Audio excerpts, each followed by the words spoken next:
Tok tok. Assalamualaikum. Waalaikumsalam.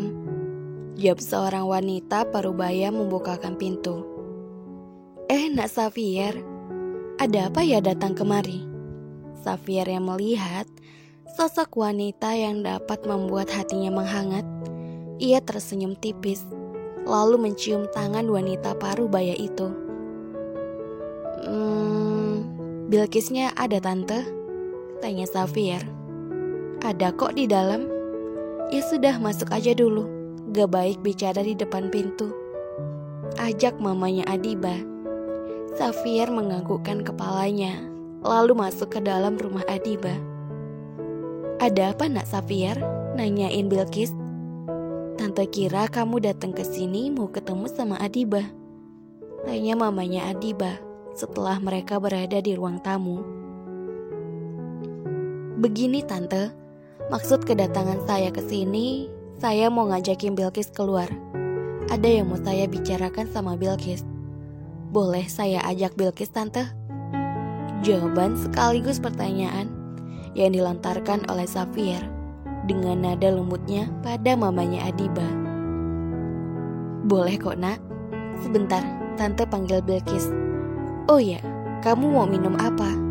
Tawar mamanya Adiba. Gak usah repot-repot tante. Lagian cuma sebentar kok tante. Tolak Xavier dengan nada lembutnya. Enggak repot kok nak. Mau tante buatin teh, kopi, susu atau apa ada yang kamu mau? Tanya mamanya Adiba lagi. Air putih saja tante, jawab Xavier. Mamanya Adiba tersenyum manis pada Xavier. Setelahnya, mama Adiba menemui putra bungsunya itu, yaitu Bilkis. Setibanya di depan pintu kamarnya Bilkis, sang mama tersenyum haru. Pasalnya, kini Bilkis tengah melantunkan ayat suci Al-Quran dengan merdu, mengenakan peci, baju koko warna putih dan juga kain sarung batik berwarna navy. Masya Allah, anak bujang mama, semakin hari semakin merdu dan fasih kamu membaca Al-Quran, ujar sang mama, mengelus lembut punggung Bilkis. Dan hal itu membuat Bilkis merasa nyaman. Mama bisa aja. Bilkis bisa seperti ini berkat mama dan papa yang tidak pernah lelah mengajari Bilkis. Tumben mama masuk ke kamar Bilkis. Pasti ada sesuatu di luar kan ma? Tanya Bilkis lembut. Hehehe, kamu tahu aja sayang. Di luar ada nak Xavier. Katanya dia mau ketemu kamu dan ngajakin kamu keluar. Apa? Hah? Kak Xavier mah? Tanyanya antusias dengan wajah yang berbinar-binar. Sekarang Kak Xavier ada di mana mah? Sambungnya bersemangat. Nak Xavier lagi duduk di ruang tamu, jawab sang mama. Tanpa berpikir panjang dan aba-aba, Bilkis langsung berlari secepat kilat. Sang mama yang lihat itu jadi terheran-heran. WK. Kak Xavier mau ajak aku kemana? Dengan siapa dan kita mau ngapain? Tanya Bilkis bertubi-tubi setelah ia menjumpai Xavier di ruang tamu. Tampaknya Bilkis sangat bersemangat ketika mendengar Xavier datang ke rumahnya. Terlebih akan mengajaknya keluar. Pasalnya, Bilkis tidak perlu susah-susah membujuk sang kakak untuk mendapatkan nomornya Xavier. Kalau begini kan, Bilkis bisa minta dengan orangnya langsung. WK. Lo mau pergi seperti itu atau ganti baju dulu? Tanya Xavier menatap lekat tubuh Bilkis yang saat ini tengah mengenakan baju koko putih dan sarung batik warna navy. Yaps, benar sekali. Xavier datang ke rumah Adiba di malam hari. Lebih tepatnya di jam 20.00 malam.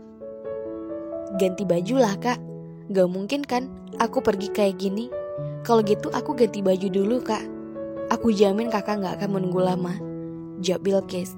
Ia kembali berlari sekencang kilat dan tidak sengaja berpapasan dengan sang mama. Dan hal itu membuat sang mama lagi dan lagi menggelengkan kepalanya melihat tingkah aneh anak bungsunya itu.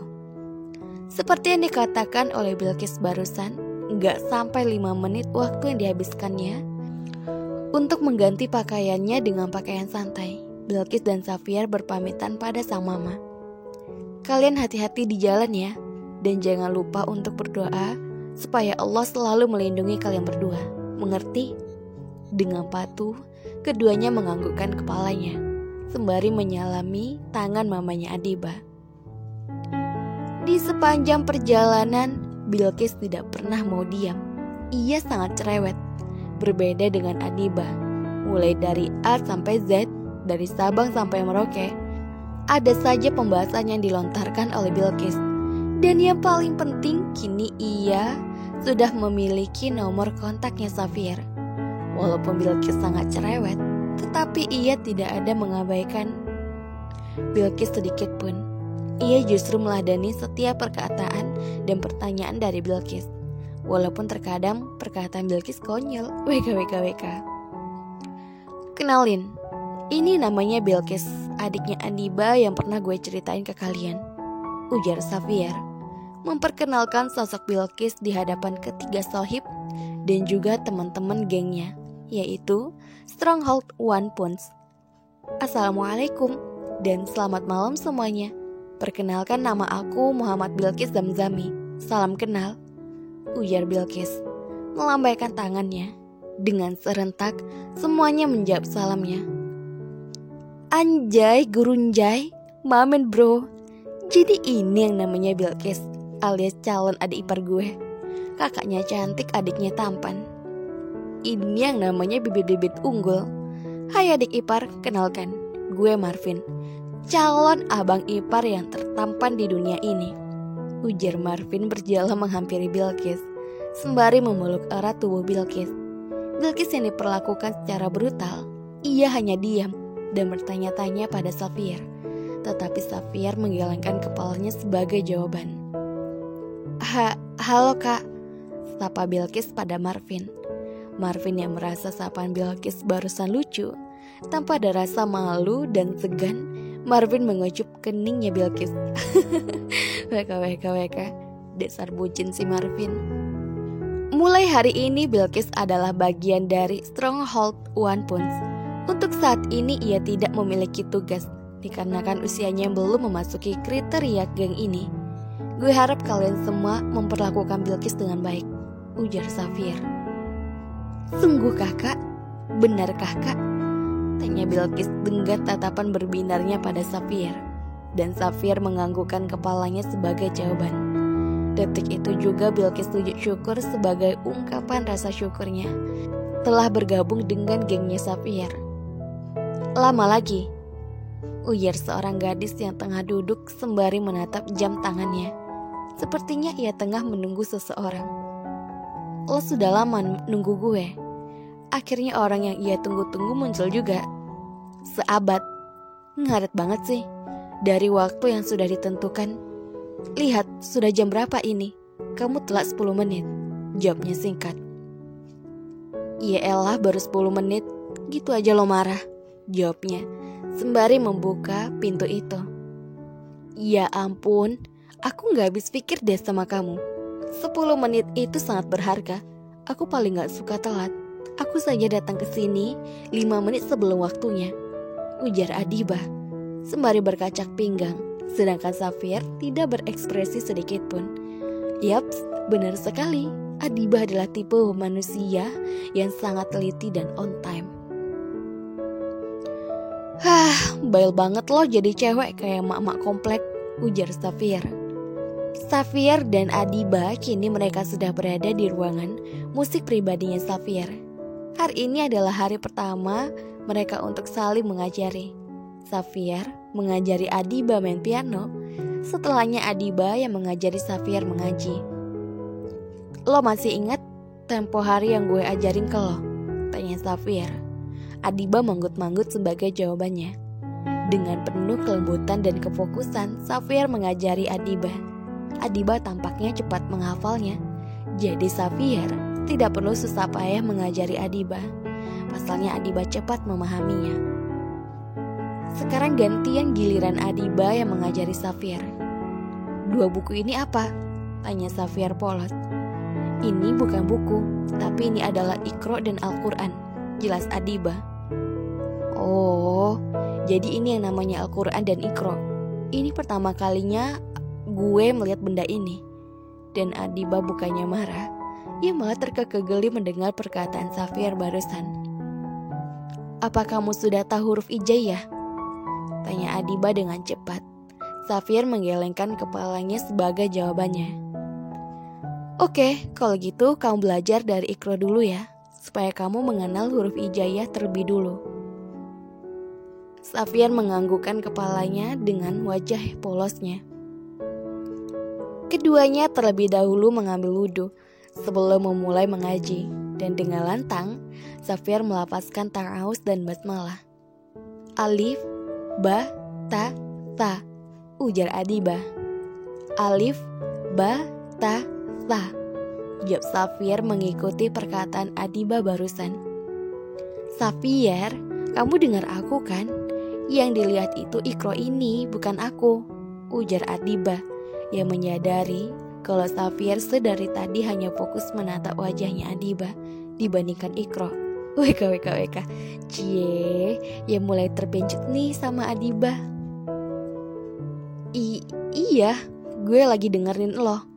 Jangan kegeeran, gue bukan sembarangan mandang wajah lo. Di wajah lo ada debu, dalih Safir dengan nada yang sedikit gugup.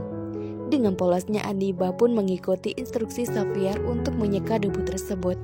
Detik berikutnya, Safir kembali fokus dan serius belajar ngajinya.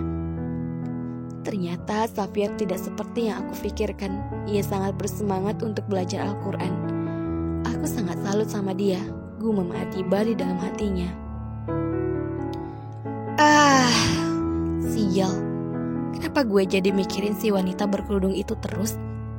Ujar Safir, mengusap wajahnya kasar, sembari menatap dinding-dinding langit di kamarnya.